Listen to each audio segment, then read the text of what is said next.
Hi. எனக்கு பிடிக்காது. எனக்கு பிடிக்கவே பிடிக்காது. ஐயோ! எனக்கு பிடிக்கல. எத்தனை தடவை தான் சொல்றது எனக்கு பிடிக்கல, பிடிக்கல, பிடிக்கலன்னு. ஐயோ! எனக்கு புரிஞ்சுக்கோங்க. பிடிக்கல. இன்னும் யார் எப்படி சொன்னா உங்களுக்கு எனக்கு பிடிக்கலன்னு தெரியும்? என்ன பிடிக்கல? ஸோ எதுவா வேணா இருக்கலாம். நம்மளுக்கு பிடிக்காத விஷயங்கள் எதுவா வேணா இருக்கலாம். ஆனா அது பிடிக்கல அப்படிங்கிறத நம்ம எவ்வளோ ஸ்ட்ராங்கா சொல்றோம் அப்படிங்கிறத பொறுத்து தான் திருப்பி அது நம்மளுக்கு தரப்படுமா, தரப்படாதா அப்படிங்கிறது அமையும். கரெக்ட்டுங்களா? ஸோ நம்ம நார்மலா பிடிக்கல அப்படின்னு சொல்றதும், எனக்கு பிடிக்கவே பிடிக்கல அப்படின்னு சொல்றதுக்கும் வித்தியாசம் இருக்கு. தமிழ்ல மட்டும் இல்ல, இங்கிலீஷ்லயும் அதே வித்தியாசம் இருக்கு. ஸோ நம்மளுக்கு பிடிக்கலங்கிறத ஸ்ட்ராங்கா எப்படி நம்ம அப்ஜெக்ட் பண்ணலாம் அப்படிங்கிறது தான் நம்ம இன்னைக்கு பார்க்க போறோம். சரிங்களா? ஸோ எனக்கு பிடிக்கல அப்படிங்கிறத ஐ டோன்ட் லைக் அப்படின்னு நம்ம சொல்லுவோம். இது எல்லாருக்குமே தெரியும். I don't like. டோன்ட்டுங்கிறது டூ பிளஸ் நாட்டோட கான்ட்ராக்ஷன். ஓக்கு பதில் ஆஃபாஸ்டஃபி. ஸோ டோன்ட் அப்படின்னா டூ பிளஸ் நாட்டோட ஓ இருக்கு இல்லைங்களா, அதுக்கு பதிலாக அஃபாஸ்டஃபி. ஸோ இது நம்மளுக்கு தெரியும், கான்ட்ராக்ஷன், சுருக்கம். ஸோ ஐ டோன்ட் லைக் அப்படின்னா எனக்கு பிடிக்கல. I didn't like, did not like, didn't like அப்படின்னா எனக்கு பிடிக்கல, பாஸ்ட் பிடிக்கல, எனக்கு இப்போ பிடிக்கலங்கிறது don't. I will not like அப்படின்னா எனக்கு ஃபியூச்சர்லேயும் பிடிக்காது. ஸோ ஐ டிடென்ட் லைக் எனக்கு பிடிக்கல, ஐ டோன்ட் லைக் இப்போ எனக்கு பிடிக்கல, ஐ வில் நாட் லைக் எனக்கு ஃபியூச்சர்லேயும் பிடிக்காது. ஸோ இது நம்மளுக்கு நார்மலாக பிடிக்கல அப்படிங்கிற ஒரு விஷயத்த சொல்லுது. இதுவே எனக்கு ஸ்ட்ராங்காக நான் சொல்லணும், எனக்கு பிடிக்கவே பிடிக்கல அப்படின்னு நம்ம சொல்லணும் அப்படின்னா அது எப்படி சொல்லலாம் அப்படின்னா, ரெண்டு வார்த்தையை நம்ம யூஸ் பண்ணோம் அப்படின்னா நம்மளுக்கு அது சுத்தமாக பிடிக்கல, இல்லை அது நம்ம ஸ்ட்ராங்காக சொல்கிறோம் அப்படிங்கிற அந்த ஃபீலிங் கொடுக்கும். அது என்ன வார்த்தை அப்படின்னு பார்த்தீங்கன்னா at all. So don't like அப்படிங்கிறது பிடிக்காது. பிடிக்கவே பிடிக்காது அப்படின்னா don't like at all. At all, at all அப்படிங்கிற இந்த ரெண்டு வார்த்தையை நம்ம யூஸ் பண்ணோம் அப்படின்னா நம்ம எந்த ஒரு விஷயத்த சொன்னாலுமே அந்த இடத்துல ஸ்ட்ராங் பாயிண்ட் கொடுக்கலாம். Okay, like making a strong point in English தான் இன்னைக்கு கூட டாபிக். ஓகே, ஸோ இப்போ எக்ஸாம்பிள் பார்த்தீங்கன்னா ஐ don't like this movie at all. எனக்கு இந்த மூவி இங்கே இது வரைக்கும் பார்த்தோம்னா ஐ டோன்ட் லைக் திஸ் மூவி, எனக்கு இந்த மூவி பிடிக்கல. ஐ don't like this movie at all அப்படின்னு பார்த்தோம்னா எனக்கு இந்த மூவி பிடிக்கவே பிடிக்கல. ஸோ நான் ஸ்ட்ராங்காக சொல்கிறேன், எனக்கு அந்த மூவி பிடிக்கல, ரொம்ப எனக்கு சுத்தமாக பிடிக்கல அப்படிங்கிறத நான் சொல்கிறேன். ஓகேங்களா? ஐ டோன்ட் லைக் திஸ் மூவி அப்படின்னா எனக்கு இந்த மூவி பிடிக்கல. ஐ don't like this movie at all அப்படின்னா எனக்கு இந்த மூவி பிடிக்கவே பிடிக்கல. ஸோ இந்த அட் ஆல் நம்ம யூஸ் பண்ணோம் அப்படின்னா நம்மளுக்கு ஒரு விஷயம் பிடிக்கல அப்படிங்கிறத நம்ம ஸ்ட்ராங்காக அவங்களுக்கு எக்ஸ்பிரஸ் பண்ணலாம். ஓகேங்களா? ஸோ இது ரூட் கிடையாது, ஸ்ட்ராங். உங்களுக்கு எவ்வளோ பிடிக்கல அப்படிங்கிறத நீங்கள் எக்ஸ்பிளைன் பண்ணுறீங்க. இன்னும் சில எக்ஸாம்பிள்ஸோட பார்த்தா உங்களுக்கு புரியும். எக்ஸாம்பிள் பார்த்தீங்கன்னா she doesn't recognise his work at all. So ரெக்கக்னைஸ்ங்கிறது அங்கீகரிக்கிறது, அங்கீகாரம். சரிங்களா? ஸோ அவனோட ஒர்க், ஹிஸ்ஸுங்கிறப்ப அவன் நம்மளுக்கு தெரியும். ஸோ அவனோட வேலையை அவன் அங்கீகரிக்கிறதே இல்லை, அவனோட ஒர்க்கை அவன் அங்கீகரிக்கிறது இல்லை, அங்கீகரிக்கிறதே இல்லை அப்படிங்கிறப்போ அட் ஆல். ஓகே, ஸோ அவங்க அவனோட வேலையை அங்கீகரிக்கிறது இல்லை அப்படிங்கிறது சாதாரண ஒரு ஸ்டேட்மெண்ட். அவங்க அங்கீகரிக்கல அப்படிங்கிறது.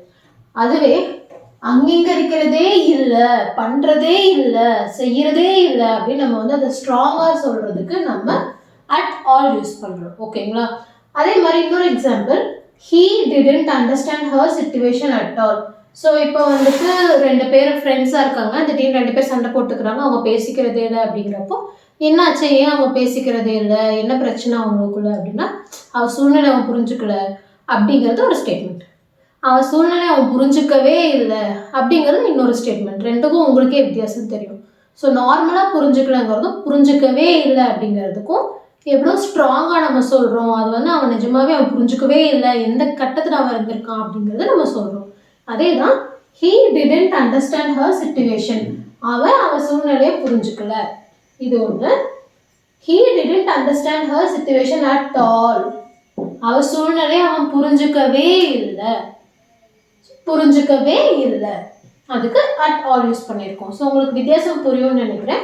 அண்ட் நீங்கள் ஏற்கனவே பார்த்த மாதிரி அட் ஆல் நம்ம எப்போ யூஸ் பண்ணுவோம்னா ஒரு ஸ்டேட்மெண்ட் கடைசியில் யூஸ் பண்ணுறோம். நார்மலாக ஒரு statement he doesn't recognize his work அப்படிங்கிறது ஒரு நார்மலான ஸ்டேட்மெண்ட். அது கூட கடைசியாக at all ஆட் பண்ணி ஸ்ட்ராங் பாயிண்ட் கொடுக்குறோம். அதே தான் he didn't understand her situation, அது கூட கடைசியாக at all சேர்த்து அது வந்து ஒரு ஸ்ட்ராங் பாயிண்ட்டாக கொடுக்குறோம். ஓகேங்களா? ஸோ இப்போ எக்ஸாம்பிளுக்கு do you like salads, உங்களுக்கு சாலட் பிடிக்குமா அப்படின்னு ஒருத்தவங்க கேட்குறாங்க. உங்களுக்கு வந்து சாலட் பிடிக்காம இருக்கணும், இல்லை உங்களுக்கு சாலட் சுத்தமாக அந்த வாசமே உங்களுக்கு பிடிக்காது, அந்த பார்த்தாலே எனக்கு ஒரு மாதிரி இருக்கும், அந்த மாதிரி கூட இருக்கணும்.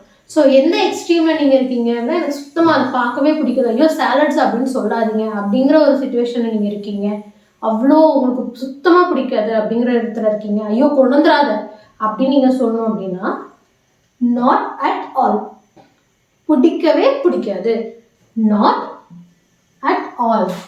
So do you like salads? Not at all, ஐயோ எனக்கு பிடிக்கவே பிடிக்காது. சாலட்ஸுங்கிறது நம்ம ஜென்ரலாக சாலட்ஸ் உங்களுக்கு தெரியும், குக்கும்பர், கேரட்டு, டொமேட்டோ, ஆனியன் இதெல்லாம் ஸ்லைஸ் கட் பண்ணி ரவுண்ட் ரவுண்டாக இருக்கும், மிக்ஸ் பண்ணியிருப்பாங்க, நிறையா ஃப்ரூட்ஸ் ஆர் வெஜிடபிள்ஸை மிக்ஸ் பண்ணுவாங்க சேம் சைஸில் கட் பண்ணி. ஸோ அதுதான் சாலட்ஸ்ன்னு சொல்லுவோம். ஓகேங்களா? ஜென்ரலாக சாப்பிட்றதுக்கு முன்னாடி சாப்பிடுவாங்க, எதுக்குன்னா பசியை தூண்டுறதுக்காக. ஓகே, ஃப்ரூட்ஸ்னால் பப்பையா, வாட்டர்மெலன், பைனாப்பிள் இதெல்லாம் சேம் சைஸ் அண்ட் ஷேப்பில் கட் பண்ணி மிக்ஸ் பண்ணுவாங்க, அது salads. Fruit salads, vegetable salads ரெண்டுமே இருக்குது. ஓகே, ஸோ இப்போ டூ யூ லைக் சாலட்ஸ் அப்படின்னா எனக்கு பிடிக்காதுங்கிறத விட எனக்கு பிடிக்கவே பிடிக்காதுன்னு சொல்கிறதுக்கு not at all. Though I know it is good for us. So இது வந்து எக்ஸ்ட்ரா ஆப்ஷனல், எனக்கு வந்து தெரியும் அது வந்து நல்லதுன்னு எனக்கு தெரியும். ஸோ இப்போ எனக்கு பிடிக்கவே பிடிக்காதுன்னு நான் ஒரு விஷயத்த சொல்கிறேன், ஒரு சாப்பாடை சொல்கிறேன்னா அடுத்து நீ எனக்கு என்ன சொல்வீங்க? இது ரொம்ப நல்லதுப்பா உடம்புக்கு அப்படின்னு தான் நீங்கள் சொல்வீங்க. கரெக்ட் தான், ஆப்வியஸாக. நம்ம வீட்லேயுமே ஏதாவது ஒரு சாப்பாடு ஏதோ ஒன்று பிடிக்காதுன்னு நான் மட்டும் சொல்லி பாருங்க, அது எவ்வளோ நல்லது தெரியுமா அப்படின்னு அந்த காயை பற்றி பேசுவாங்க. ஸோ எனக்கு அது ஏற்கனவே தெரியும், அதனால் நாட் அட் ஆல், எனக்கு பிடிக்கவே பிடிக்காது. தோ தோ அப்படின்னா எனக்கு அது நல்லதுன்னு தெரிஞ்சிருந்தும், நம்மளுக்கு நல்லதுன்னு தெரிஞ்சிருந்தும் எனக்கு அது பிடிக்கவே பிடிக்காது. ஸோ எனக்கு அது தெரியும், நீங்கள் புதுசாக எக்ஸ்பிளைன் பண்ண வேண்டாம் அப்படிங்கிற மாதிரி. So do you like salads அப்படின்னா not at all. Okay, do you like ice cream? ஐஸ்கிரீமுக்கு நாட் அட் ஆல் சொல்கிற ஆளுங்க யாரும் இருக்க மாட்டீங்கன்னு நினைக்கிறேன், எக்ஸப்ட் தி சிங்கர்ஸ். ஏன்னா சிங்கர்ஸ் அவங்க சாப்பிட முடியாது இல்லையா, தொண்டை பத்திரமா இருக்கணும் அவங்களுக்கு, அதுக்காக கூட இருக்கலாம். ஸோ இப்போ நான் சொன்ன மாதிரி எல்லாத்துக்குமே அட் ஆல் கடைசியாக ஆட் பண்ணணும். ஸோ இந்த ரெண்டு விஷயத்துலையும் நீங்கள் ஒரு நோட் பண்ணீங்க அப்படின்னா நாட் நாட் இங்கேயுமே நாட். ஸோ எல்லா இடத்துலையுமே நம்மளுக்கு நாட், அதாவது ஒரு நெகட்டிவ் சென்டென்ஸில் தான் நம்ம அட் ஆல் யூஸ் பண்ணுறோம். ஸோ இது வந்து அட் ஆலோட முக்கியமான ஒரு ரூல். என்னன்னா எதில் யூஸ் பண்ணணும்னா பாசிட்டிவ் சென்டென்ஸில் அதை யூஸ் பண்ணக்கூடாது. இருங்க, ஸ்ட்ராங் பாயிண்ட் தானே நான் கொடுக்கணும், எனக்கு பிடிக்காதுங்கிறதுக்கு மட்டும் பிடிக்கவே பிடிக்காதுன்னு நான் சொல்கிறதுக்கு பதிலாக பிடிச்சதுக்கு ஐயோ ரொம்ப ரொம்ப பிடிக்கும் அப்படின்னு சொல்கிறதுக்கு நான் அட் ஆல் யூஸ் பண்ணலாம் தானே அப்படின்னு நீங்கள் கேட்கலாம். ஆனால் அதுக்காக தான் சொல்கிறேன், நம்மளோட ஸ்ட்ராங் பாயிண்ட் நெகட்டிவாக சொல்கிறதுக்கு மட்டும்தான் அட் ஆல் யூஸ் பண்ணணும்.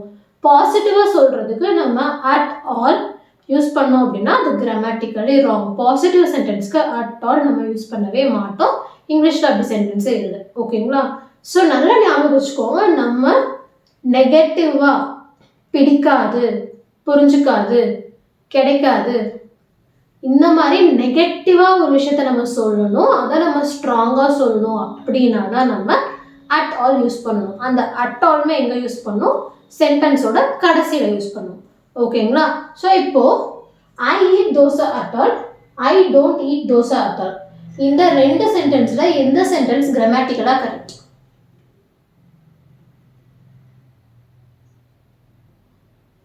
Okay, I eat dosa at all அப்படிங்கிறது ஐ ஈட் தோசா, ஸோ நான் தோசை சாப்பிடுவேன். ஐ டோன்ட் ஈட் தோசா, நான் தோசை சாப்பிட மாட்டேன். ஸோ இதில் பாசிட்டிவ் சென்டென்ஸ் எது? I eat dosa. Negative sentence எது?